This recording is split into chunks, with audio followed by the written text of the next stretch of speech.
성경 말씀 신명기 32장 7절 말씀을 제가 읽겠습니다. 옛날을 기억하라. 역대의 연대를 생각하라. 내 아버지에게 물으라. 그가 내게 설명할 것이요 내 어른들에게 물으라. 그들이 네게 말하리로다. 아멘. 이 시간에 우리 이상규 교수님 나오셔서 말씀 전하실 때만은 은혜 받으시기를 바랍니다.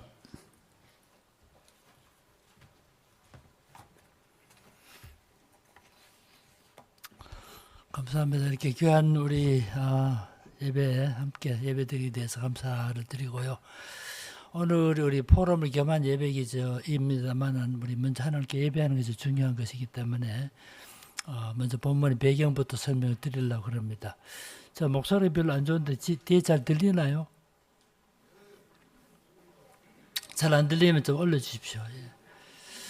지금은 창세기, 출애굽기, 레위기, 민수기, 신명기 5권이 이렇게 나눠져 있지만 본래는 한 권의 책이었습니다. 뭘 보면 알 수 있을까요? 누가복음 24장 27절에 보면 예수님께서 이 5권의 책을 별개의 책으로 말하지 않고 모세의 책과 모세의 율법과 하는 말로 한마디로 정리하고 있습니다. 실제로 창세기 다음에 나온 책이 출애굽기인데 출애굽기에 제일 처음에 나온 단어가 우리말은 번역됐기 때문에 그런데 와우, 그리고라는 뜻입니다. 레위기에 제일 처음에 나온 단어가 와우, 그리고라는 뜻입니다. 소옥역은 그리고라는 말로 연결된 한 권의 책이었음을 알 수가 있습니다. 그래서 하나님의 계시의 말씀이 창세기부터 쭉 연결돼 가는데 창세기는 따지고 보면 딱 2가지로 구성되어 있습니다. 1장부터 11장까지가 첫 번째 부분이고 첫 번째 부분에서는 하나님의 천지 창조, 인간의 타락, 노아의 홍수 이후에 인간을 구원하시기 위한 하나님의 구원 계획이 펼쳐지는 부분이 창세기 첫 번째 부분이에요. 창세기 두 번째 부분이 12장부터 마지막 장인 50장까지인데 12장부터 25장까지는 아브라함에 대해서 26장, 27장 이삭에 대해서 28장부터 36장까지는 야곱에 대해서 37장부터 50장까지는 요셉에 대해서 기록했기 때문에 아브라함과 이삭과 야곱과 요셉의 생애를 통해서 어떻게 하나님께서 역사하셨던가를 기록하고 있는 책이 창세기라는 책이에요. 창세기의 핵심은 딱 2가지입니다. 첫째로 하나님이 만물을 천지를 창조했다는 사실. 두 번째로 하나님은 천지를 창조한 다음에 내몰라라 하고 뒷짐지고 계시지 않고 창조된 세계에 오셔서 통치하고 간섭하고 계신다는 것을 말하는 것이 창세의 중요한 메시지예요. 야곱의 때 이스라엘 백성들 애굽으로 내려가서 430년이 지난 다음에 모세의 인도를 받아 출애굽하는 과정이 기록된 책이 출애굽기입니다. 우리가 출애굽기를 그러면 출애굽의 모든 과정이 다 기록된 것으로 아는데 사실은 출애굽기가 포괄하는 기간은 딱 3개월이에요. 이스라엘 백성들이 애굽의 변방 지방을 출발해서 시내 광야 오기까지 3개월 동안 여정이 기록된 것이 1장부터 18장까지이고 19장부터는 시내 광야에 있을 때 성막을 세우고 하나님의 규례를 받는 등 이런 율례가 기록된 것이 19장에서 40장까지 내용입니다. 출애굽기가 말하는 가장 중요한 한 가지는 하나님께서 당신의 백성을 인도하신다는 사실입니다. 그래서 출애굽기 보면 오른팔로 인도하시고 오른편 강한 손으로 인도하시고 하시면서 하나님의 인도에 대한 말씀이 많이 기록됐습니다. 자기 백성을 언약 약속의 땅으로 인도하셨던 것처럼 이 땅에 사는 우리 성도들의 삶을 인도하시는 분이 하나님이라는 사실을 강조하는 책이 출애굽기라는 책이에요. 이스라엘 백성들이 시내 광야에 와서 1년 동안 체류합니다.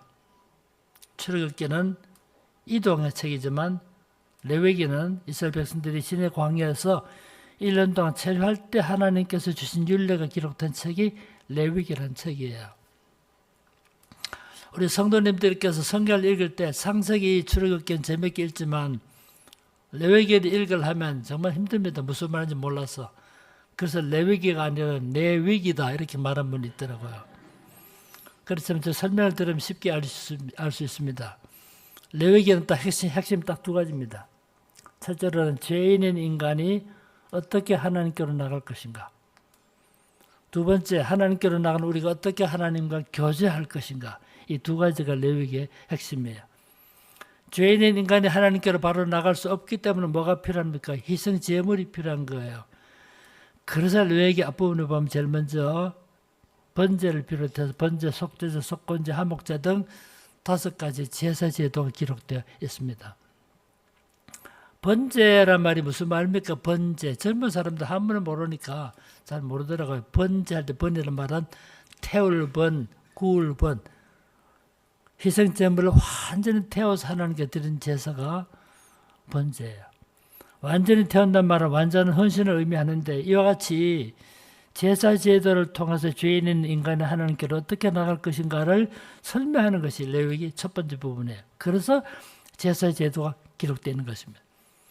레위기 두 번째 부분은 하나님께로 나가는 우리가 어떻게 하나님과 교제할 것인가. 이것이 레위기 후반부인 17장에 보면 쭉 기록되어 있습니다. 여러분, 하나님과 교제하는 것이 뭘까요? 어떻게 하나님과 교제하는 것입니까? 기도 생활에 힘쓰는 일, 성경 말씀을 읽고 묵상하고 말씀을 청정하는 일, 다 하나님과 교제하는 일이에요. 그러나 이것보다 더 중요한 한 가지가 있는데 그것이 뭐냐면 말씀대로 사는 것입니다. 말씀대로 사는 것이 하나님과 교제하는 것이기 때문에 레위기 후반부에 보면 가나안 땅에 들어가서 이렇게 사십시오라고 하는 규례가 기록되어 있어요. 그 규례도 두 가지로 나눌 수 있는데 한 가지는 적극적으로 이렇게 하라는 지시 명령과 하지 말라는 금지 명령이 같이 기록되어 있어요. 레위기를 비롯한 성경 기록된 규례를 유형적으로 따지면 72가지가 기록되어 있는데 이것은 이스라엘 백성들이 가나안 땅에 들어가서 이렇게 사십시오라는 가르침이에요. 그 가르침대로 사는 것이 바로 하나님과 교제하는 것입니다. 그런 사람이 없지만 기도 열심히 하면서도 말씀대로 살지 않으면 기도가 엉터리든지 삶이 엉터리든지 둘 중 하나예요. 진짜 훌륭한 그리스도인은 말씀대로 사는 것이고 이게 하나님과 교제하는 것이기 때문에 레위기 두 번째 부분에서 바로 이 문제를 취급하고 있는 겁니다. 저 설명 들으신 다음에 성경 보시면 훨씬 쉬울 겁니다.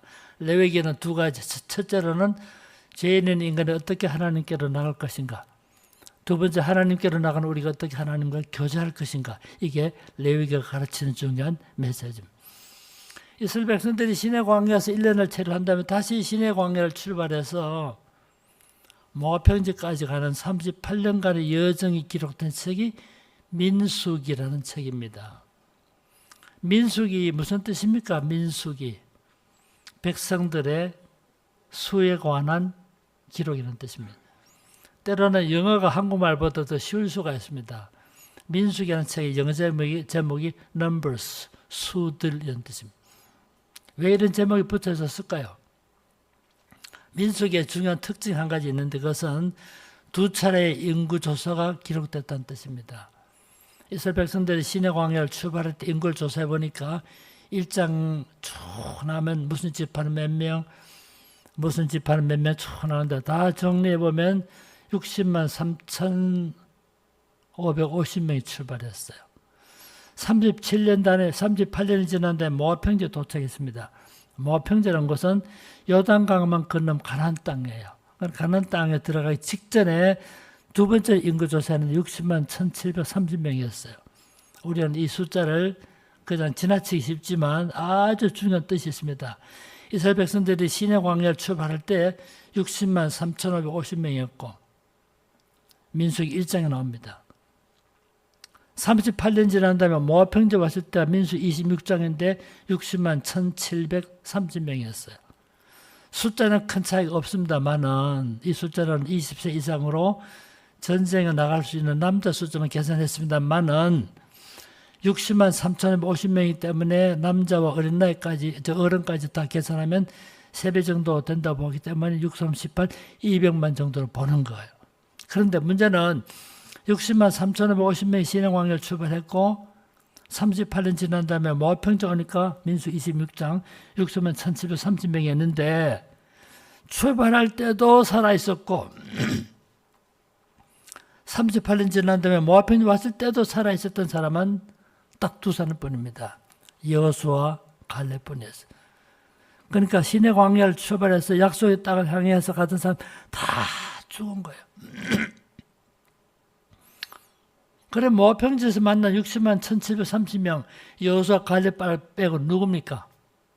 광야에서 태어난 제2세대 사람들이에요.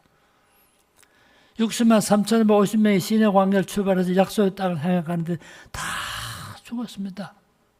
왜 죽었을까요? 그걸 말하는 것이 민수의 중요한 가르침입니다.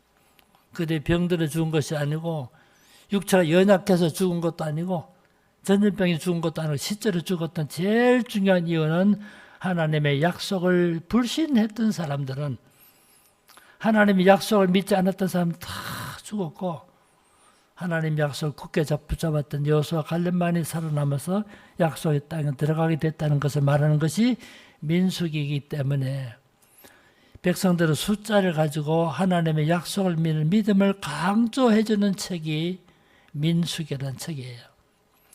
민수기의 중요한 가르침은 하나님의 약속을 믿는 믿음이 얼마나 소중한 것인가를 말하는 것이 민수기의 중요한 내용입니다. 광야에서 태어난 제2세대 사람들이 다 모여가지고 마지막으로 모였던 것이 모압평지인데 이제 요단강만 건너면 가나안 땅에 모압평지에 모여서 마지막 2달 동안 체류할 때 그때 하나님께로부터 받은 율례가 기록된 책이 신명기라는 책입니다. 신명기는 이스라엘 백성들이 약속의 땅인 가나안 땅에 들어가기 전에 마지막으로 두 달 동안 모였을 때 그때 하나님께서 모세 입을 통해서 주신 그 율법이 기록된 책이 신명기라는 책이에요. 신명기 할 때 한문으로 신자 무슨 신자일까요? 많은 분들이 신명기 하는 하나님 신자, 그다음에 명령할 때 명자라고 생각을 해요. 그렇지 않습니다. 여러분 한문 신명기 신자 무슨 신자입니까? 군대 갔을 때 신고합니다 할 때 신자입니다. 다시 말하면 그게 거듭 신자입니다. 거듭 신, 두 번째라는 뜻이에요. 왜 이 제목이 붙어 있었을까요? 레위기가 기록된 레위기가 첫 번째 이미 율법을 말씀하신 거예요. 그런데 그때 율법을 들었던 사람은 이제 말씀드렸지만 다 죽었잖아요. 지금 모압평지에 모이는 사람들은 광야에서 태어난 제2세대 사람들이기 때문에 그전 율법을 듣지 못했어요. 그들에게 또다시 율법을 설명해 줬기 때문에 거듭신자 신명기 하나님의 두 번째 새로운 율법을 말씀하게 된 거예요. 신명기라는 책이 정말 중요한 책입니다. 여러분도 그걸 하시겠지만 저는 신명기 책을 읽을 때 보면 나도 모르게 일어서서 읽게 되더라고요. 다 그 웅장함과 그 경건함과 위대한 정말로 신명기. 이스라엘 백성들이 이제 가나안 땅에 들어가기 전에 그 이방 족속을 믿고 우상 숭배한 그 지역에 가서 살 사람들에게 마지막으로 이렇게 살아라고 권면할 말씀이기 때문에 정말 웅장한 하나님의 말씀이 기록되어 있어요. 그 내용이 많기 때문에 이해하기 어렵죠. 그래서 제가 간단히 정리해 보면 딱 세 가지입니다. 딱 세 가지. 신명기는 세 가지인데 첫째, 우리 기억하기 좋게 말하면 뒤를 돌아보라. 신명기 첫 번째 부분은 5장까지인데 5장까지는 이스라엘 백성들이 시내 광야를 출발한 다음에 어디를 거쳐서 어떻게 해서 지금 모여있는 모압평지까지 오게 됐던가를 뒤돌아보는 역사적 회고예요. 기억하기 좋게 말하면 뒤를 돌아보라. 그 다음에 신명기 두 번째 부분은 이제는 10계명을 포함해서 하나님을 향해서 율법이 쭉 설명되는데 위를 쳐다보라. 위를 향해서 하나님의 율법을 듣는 부분이 신명기 두 번째 부분이에요. 그래서 저는 기억하기 좋게 말하면 위를 쳐다보라. 신명기 세 번째 부분은 이제는 가나안 땅에 들어가서 이렇게 사십시오라 하는 부분이 신명기 마지막 부분이에요. 가나안 땅에 들어가면 이렇게 사십시오. 그래서 기억하기 좋게 말하면 앞을 내다보라. 신명기는 역사적 회고, 현재적 성찰, 미래적 전망을 말하는 것이 신명기의 중요한 내용입니다. 기억하기 좋게 말하면 첫째로는 뒤를 돌아보라. 역사적 회고. 두 번째, 위를 쳐다보라. 현재의 성찰. 세 번째, 가나안 땅에 들어가서 이렇게 사십시오. 미래적 전망을 말하는 것이 신명기의 중요한 내용입니다. 그런데 오늘 읽었던 본문이 포함된 것이 바로 마지막 부분에 포함된 말씀이에요. 지난 40년을 다 돌아보시면서 이제는 가나안 땅에 들어가서 이렇게 사십시오라고 말하는 중에 오늘 읽었던 신명기 32장 7절이 기록됐어. 뭐라고 말합니까? 32장 7절에 보면 옛날을 기억하라. 역대의 연대를 생각하라. 내 아버지께 물으라. 그래야면 그에게 설명할 것이요. 내 어른에게 물으라. 그들이 내게 말하리로다. 지난 40년의 역사가 무의미한 역사가 아니었기 때문에 그 지난 40년을 기억하라는 말씀입니다. 신명기라는 책에서 제일 많이 나온 단어가 동사가 기억하라는 동사예요. 지난 40년의 실패와 좌절의 역사인데 그걸 왜 기억합니까? 다 잊어버리고 싶잖아요. 그런데 지난 40년을 기억하라는 말. 기억할 뿐만 아니라 그것이 무슨 의미가 있는가를 생각하라. 그 두 번째 명령입니다. 오늘 7절, 32장 7절에 보면 세 가지를 동사가 기록되는데 기억하라. 두 번째 뭡니까? 물으라. 생각하라. 물으라. 세 가지입니다. 기억하라. 생각하라. 물으라. 뭐를 말입니까? 지난 40년의 역사가 무슨 뜻이 있는가를 기억하고 생각하고 그 다음에 물으라고 말합니다. 지난 40년 동안 하나님께서 우리 가운데 무슨 일을 하셨던가를 다 그걸 잊지 말고 기억하고 그걸 후손들에게 다 일깨워 주라는 말씀이 오늘 본문의 내용이에요. 기억하라. 우리 잘 아는 바처럼 자카라는 말, 이거는 진정하게 모든 역사를 잊지 말고 기억하라는 뜻이에요. 생각하라 말은 이거는 씹어서 그것이 무슨 의미가 있는지 성찰해 보라는 뜻입니다. 그 다음에 후손들이 오고 오는 수많은 세대들에게 하나님이 우리를 위해서 무슨 일을 하셨는지, 하나님께서 어떻게 우리를 구원하셨는지 그 지난 40년 역사를 후손들 잘 계승하라는 말씀이 이 본문의 중요한 가르침이에요. 이스라엘 백성들이 40년간의 방황의 세월을 다 마치고 이제 얼마 지나면 요단강을 건너 가나안 땅에 들어가 사는데 가나안 땅에 이상한 종족들을 살고 있습니다. 그들 우상 숭배한 집단이에요. 우리가 차마 입에 담을 수 없는 그런 좋지 못한 습관을 가진 사람들인데 그들 가운데 살 때 하나님을 기억하고 말씀을 청정한 그것을 일깨줌으로써 가나안 땅에 사는 사람과 구별된 삶을 살도록 말씀해 주신 것입니다. 그래서 지난 40년 동안 하나님께서 우리 가운데 무슨 일을 하셨고 어떻게 기적과 이적을 행하시면서 우리를 이끌어 오셨는지를 그거를 기억하고 그걸 묻고 가르치고 해서 후손들에게 일깨워주라는 말씀이 오늘 본문의 가르침이에요. 그래서 우리가 역사를 생각하고 선대를 생각하고 앞서갔던 목회자를 생각하게 된 거예요. 우리 제일문상교회는 여러분 아시죠? 경남지방에서 가장 오래된 교회입니다. 사실은. 창원교회가 1897년에 설립됐던 건 설이 있습니다만 그건 확실히 말할 수 없는데요. 실제로 부산에서 우리나라에서 제일 오래된 교회는 1883년에 설립된 황해도 장영군 대구면 송천에 설립된 송천교회예요. 송천이 소나무 송자 내천자이기 때문에 풀어 쓰면 솔레교회인데 자음접변 때문에 소래교회라고 부르게 된 거예요. 그때가 1883년이에요. 가까이 부산에서 가장 오래된 교회가 1892년에 설립된 부산전교회. 두 번째가 1893년에 설립된 초량교회. 세 번째가 1896년에 설립된 제일영도교회입니다. 고신교단에 속한 교회 중에 역사가 가장 오래된 교회가 제일영도교회인데 1896년에 설립됐어요. 그 다음 1905년에 가서 부산의 수안교회, 항서교회, 그 다음에 기장에는 기장교회, 구포에는 구포교회가 설립됩니다.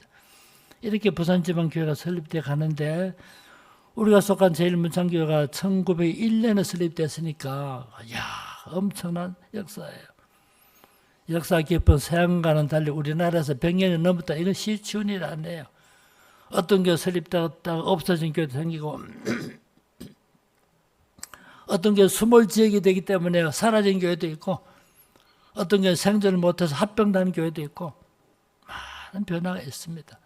그런데 우리 문창교회는, 제일 문창교회는 100년이 넘는 세월 동안, 120년이 넘는 124년의 세월 동안 변함없이 쭉 이 자리를 지키면서 오늘까지 지켜오게 된 거예요. 제일 문창교회에 속한 성도 여러분, 이게 우리 큰 자부심입니다. 120년이 넘는 세월 동안 변함없이 구원의 방주로서 이 지방에서 아픔과 고뇌를 가슴에 안고 주를 섬기고 눈물을 쏟아서 오늘의 교회를 세운 거 아니에요. 제일 문창교회가 배출하는 인물이 얼마나 많습니까, 여러분? 일일이 다 열거할 수 없을 만큼 많은 문화인들, 예술인들, 음악인들, 지식인들, 정치인들, 국회의원들 배출됐고요. 여러분 잘 알다시피 우리 교회에 많은 인자가 배출된 거예요. 뿐만 아니라 우리 교회에 얼마나 훌륭한 목회자들 얼마나 많이 거쳐갔습니까? 그 당시 제일 문창교회를 거쳐서 목회자들, 한국을 대표하는 목회자들이었어요, 여러분. 제일 처음에 어떤 분이 계셨습니까? 여러분 잘 아시다시피. 우리 교회에 거쳐가신 분들 보면 한석진 목사님은 우리나라 초대 7 목사 중에 한 분이 한석진 목사님인데, 한석진 목사 우리 교회 담임 목사 하지 않았습니까? 박정찬 목사, 여러분 뭐 사진 보셨겠죠? 뭐 수염이 다 길어서 어른인데 우리나라 최대 권위를 지냈던 그런 부흥운동가였습니다. 함태영 목사는 우리나라 부통령을 지냈던 분 아닙니까? 함태영 목사 우리 교회 담임 목사 아니었습니까?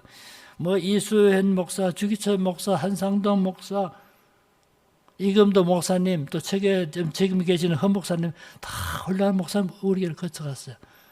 그 중에 한 분이 송상성 목사님이신데, 그동안 송상성 목사님은 그동안 너무 가려져 있고 숨겨져 왔기 때문에 이젠 또 세월이 지났으니까 이 어른에 대해서 좀 생각해 보자. 그렇게 해서 이런 포럼을 열게 된 겁니다. 그러나 우리가 사람을 높이는 일은 그렇게 주일날 그렇게 바람직하지 않기 때문에 저 말씀을 생각했는데, 송상성 목사님 생각해야 되는 한 가지 이유는 그분이 하나님의 종으로서 하나님 나라를 위해서 헌신했기 때문에 그분을 생각하는 것이지 다른 이유 때문에 그런 건 아니에요. 송상성 목사뿐만 아니라 우리 교회를 거쳐왔던 많은 목회자들, 남모른 아픔과 고뇌를 가슴에 안고 교회에서 눈물을 쏟아 기도하고 헌신하고 그랬기 때문에 오늘 교회를 발전해 왔고, 그 많은 봉사자 중에 어느 한 분을 우선 오늘은 우리 송상성 목사님을 생각해 보자. 그렇게 해서 이런 모임을 갖게 된 겁니다. 저는 개인적으로 송 목사님 뵌 적은 있습니다만은 그분의 밥 한 그릇 대접 차 한잔 얻어본 적이 없습니다만은, 자 가만히 생각해 보니까 다른 분은 참 많이 올려주고 격려도 해주고 칭찬도 하고 존경하는데, 이 여러분 하신 것에 비해서 너무 무시돼 왔고 너무 가려져 왔기 때문에, 여러분 모든 사람 같은 사람입니다. 저는 생각해요. 죽은 사람도, 이미 죽은 사람이라도 그 사람을 공정하게 평가해 줘야지. 산 사람뿐만 아니라 죽은 사람도, 역사 인물도 공정하게 평가해, 그게 역사가 해야 될 일이에요. 역으로 말해서 저 스스로 생각해 볼 때 그런 생각이 들잖아요. 이 사람 이만큼 공정이 있는 사람인데 그 공정은 다 무시해버리고 조금 흠이 있다 그러고 그 흠을 가지고 그게 침수봉대해서 그 사람 비난하면 그건 공정한 일이 못 되죠. 그래서 우리는 역사를 공부할 때 다른 분도 그걸 하겠지만 저는 정말 면밀하게 검토합니다. 그분 왜 이런 말을 했을까? 그분의 심정을 그렇게 해서 그 사람의 어떤 삶을 살았을까? 하나님께 무슨 공헌을 했을까? 송상선 목사님 30년 가까이 제일 문창교회 담임으로 문창교회와 제일 문창교회에서 약 30년 가까이 봉사했었는데, 그 어른을 통해서 많은 분들 은혜 받고 감동을 받고 오늘 교회를 발전해 왔기 때문에 이분의 업적도 한번 생각해 봅시다 하는 것이 이런 포럼의 취지가 아닌가 생각을 해요. 1896년 10월 17일 날 출생하셨어요. 성호초등학교 6회를 졸업하셨으니까 아주 대선배로 볼 수 있죠. 그 다음에 간이 농업학교에서 조금 공부한 적이 있지만 서울로 가서 보성 전문학교, 지금의 고려대학교인데 옛날 고려대학교 전신인데 2년 동안 공부하셨습니다. 이때 법률을 공부한 이것이 그의 삶에 큰 영향을 끼칩니다. 학교에서 무엇을 배웠는가 중요한데 송상선 목사님이 보성 전문학교에서 2년 동안 법률을 공부한 이것이 그분이 법에 아주 박식한 교회법을 잘 정리하는 그런 역할을 하시게 되죠. 학교를 졸업하지 못했습니다. 가정 형편도 어렵기 때문에 2년만 공부하고 다시 고향으로 내려와 계시다가 어떻게 생활할까 하시다가 이분이 한때는 통도사 가서 불도를 좀 배워야 되겠다 생각한 적도 있었고 그 다음에 일찍 하니까 어떻든 살아가야 되니까 경찰에 투신해서 아무 길어도 2년입니다. 짧은 기간 동안 경찰에 투신한 적도 있었어요. 그러다가 호주 선교부가 만든 그 진명여학교라고 원래는 저 통영 앞에 있는 무슨 섬입니까? 욕지에 있는 그 학교에서 교사로 있을 때 욕지 교회에 있던 강사영 영수님의 전도를 받고 예수를 믿게 되었어요. 예수 믿고 나서는 진명여학교라고 호주 선교부 설립한 학교인데 진명여학교 교사로 갔습니다.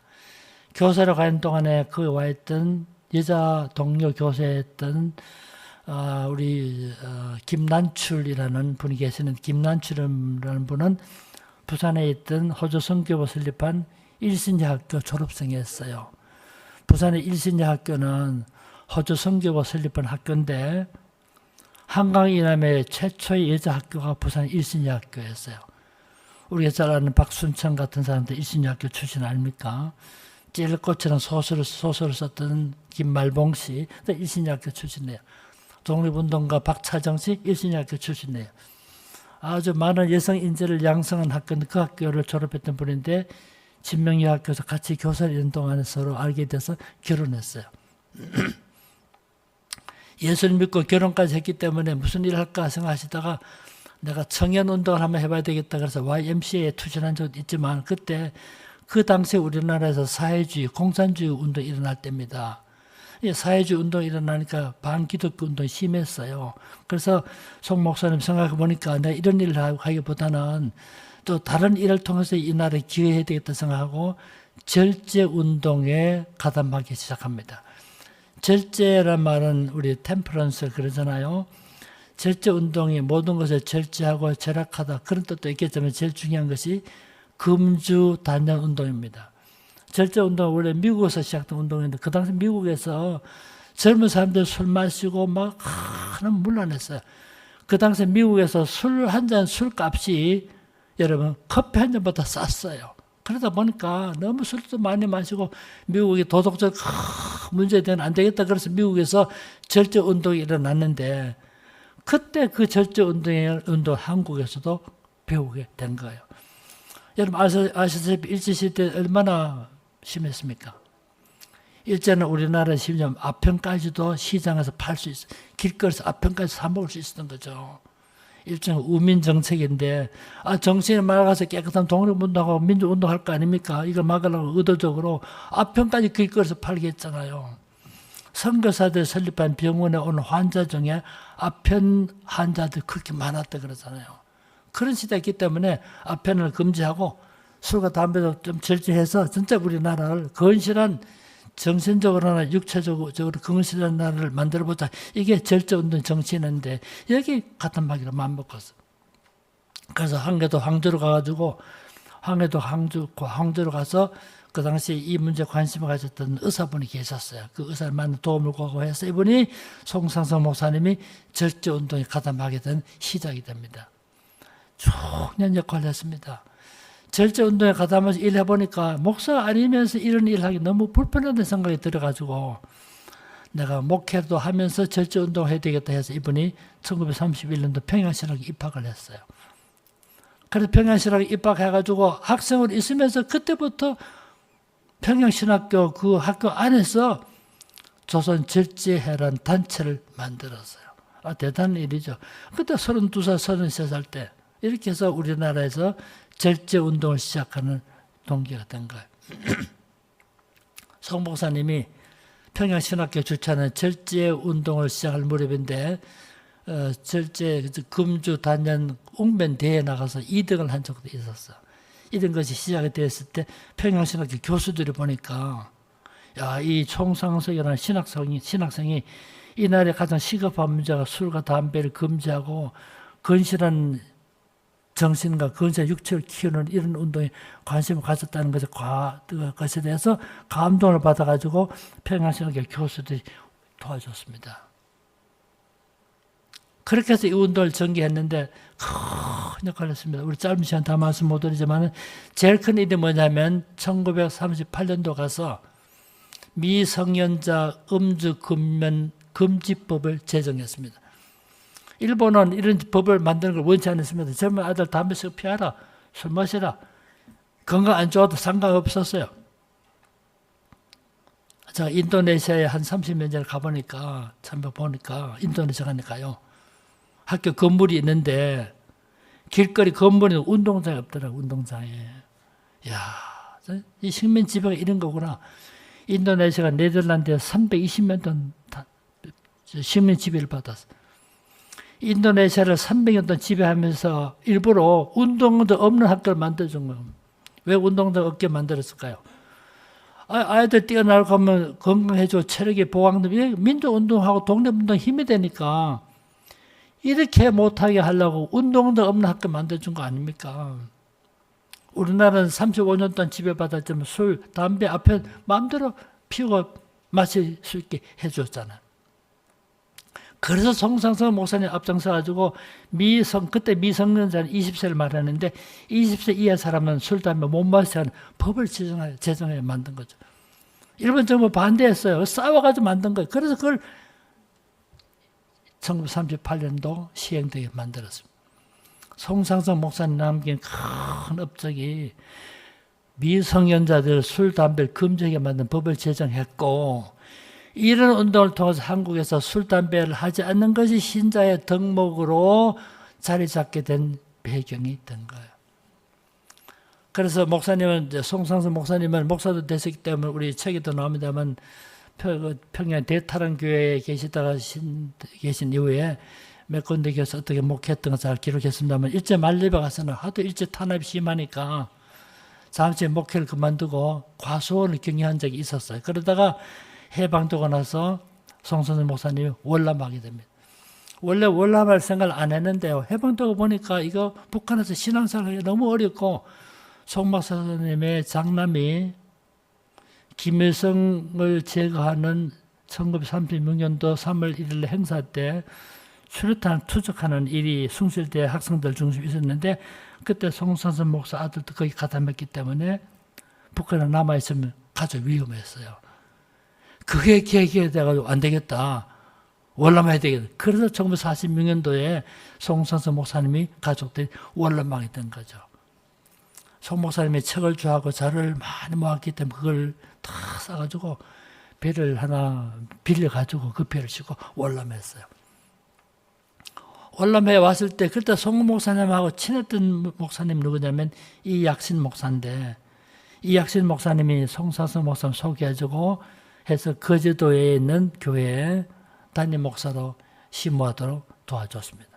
이렇게 해서 송 목사님이 월남에서 남한에서 일하게 됐고 이것이 시작돼서 고신운동과 함께 고신운동에 동참하게 된 배경이 된 것이고 송 목사님이 고신운동에 가담하게 됐던 그 길을 열어줬던 분이 바로 우리 잘 아는 이약신 목사인데 이약신 목사님이 아시죠? 우리 제일 문창교 담임 목사 하셨던 분. 이약신 목사님이 문창교회 장로로 계시다가 나중에 목사 되신 분인데 그렇게 된 거예요. 그래서 거제도 계시다가 거제도 2년밖에 안 계셨어요. 그러다가 1938년 말이죠. 송 목사님이 우리 교회 담임 목사로 오셨고 그때부터 약 30년, 27년, 30년 가까이 담임 목사로 계신 겁니다. 우리 시간이 좀 가는데 조금만 더 이야기하겠습니다. 고려신학교가 1946년 9월 20일 날 개교를 했어요. 그때 우리나라 유명 신학자가 박형용 박사인데 우리 고려신학교 유명 학교가 더 인정을 받으려면 그래도 박형용 박사를 교장으로 모셔야 안 되겠는가. 학교를 개교했을 때는 박윤선 목사님을 교장으로 모셨지만 임시 교장을 했지만 실제로 박형용 박사를 모셔와야 되는데 그때 박형용 박사가 만주에 계셨어요. 해방될 되고 났지만 그래도 만주는 정치적으로 아주 불안했기 때문에 만주에 있는 박영훈 박사를 한국을 모셔오는데 정말 어려운 일이었어요. 그때는 요즘처럼 배도 없고 비행기도 없을 때이기 때문에 여러분 굉장히 위험했는데 이분이 아무도 못 갔습니다. 근데 송상선 목사님이 유서를 써놓고 내가 고려신학교 위해서 박영훈 박사 모셔와야 되겠다. 그래가지고 이분이 진짜 인천을 가지고 어렵게 밀수선을 어떤 밀수선 것들 타고 어렵게 만주를 가지고 그 몇 달 동안 계시다가 박영훈 박사 가족들 모시고 한국으로 돌아온 거예요. 그래 왔기 때문에 1948년 10월 달에 10월 23일 날인가 그날 박영훈 박사를 모시고 와서 고려신학교 교장으로 취임하도록 만들어 준 거예요. 자, 실제로 남이 할 수 없는 일을 자기 유서까지 써놓고 가지 않았습니까? 그렇게 해서 고려신학교가 박영훈 박사를 교장으로 모셔 출발할 수 있도록 길을 열어준 분이죠. 문창기 오시고 나서 얼마 있다가 1949년도구나 49년 12월 5일 날 우리 교회에서 경남노회가 모였어요. 그때 문제가 뭐냐면 고려신학교 인정을 취소했습니다. 고려신학교 문제가 그 당시에 경남노회 큰 문제였는데 고려신학교 문제를 취소했는데 아무도 몰라서 말을 못했어요. 근데 그때 문창기 오신 지 2달밖에 안 됐을 때인데 송상선 목사님이 발언권 얻어가지고 과거의 고려신학교를 인정을 결정해놓고 다시 취소하는 건 법적으로 잘못됐다. 결정하고 다시 취소하려면 이전의 결정을 번복하는 결정을 하고 나서 취소해야 되는데 그 결정 안 했다는 걸 법리적으로 설명해가지고 고려신학교 인정 취소가 잘못됐다는 것을 바로 잡았던 분이 바로 송상선 목사님이세요. 이렇게 해서 고려신학교가 교단적으로 한국교회 장로교회 상황에서 인정받는 학교 나갈 수 있도록 만들어주신 거예요. 송 목사님이 문필력이 좋았습니다. 저는 송상선 목사는 그 시대 논객이었습니다. 고려신학교 출발했고 고신이 출발했다 하지만 고신에 그만한 인자가 사실은 없었어요.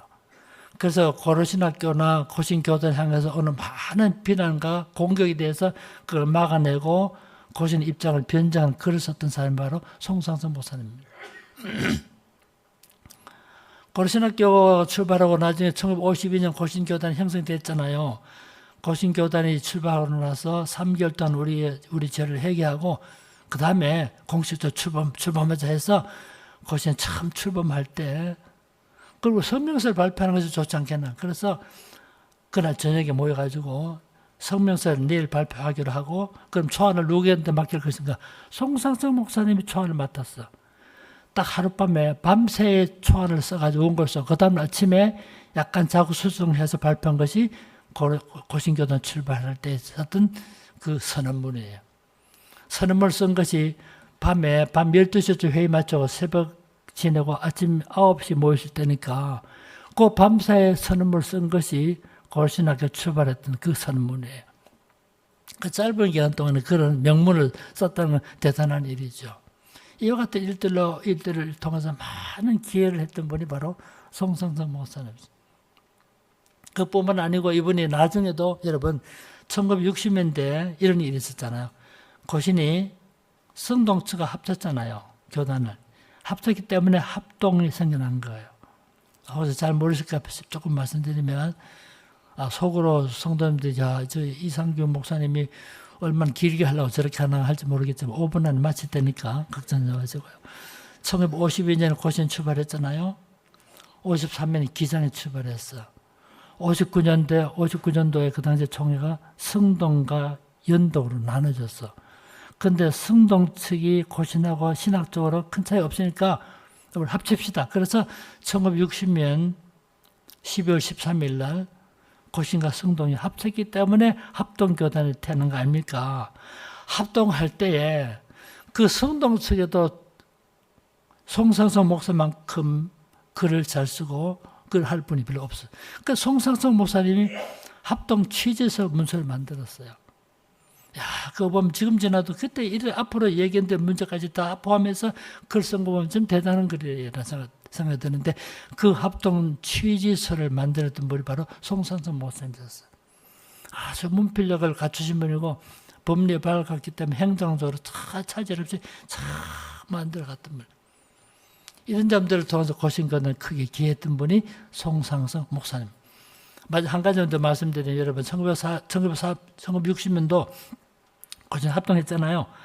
합동하고 보니까 문제 많아서 다시 결별합니다. 헤어집니다. 우리는 그걸 환원이라고 그러는데 1953년 환원이라고 그러는데 그 무렵에 고신에 속한 재산을 지키는 일이 얼마나 중요해요.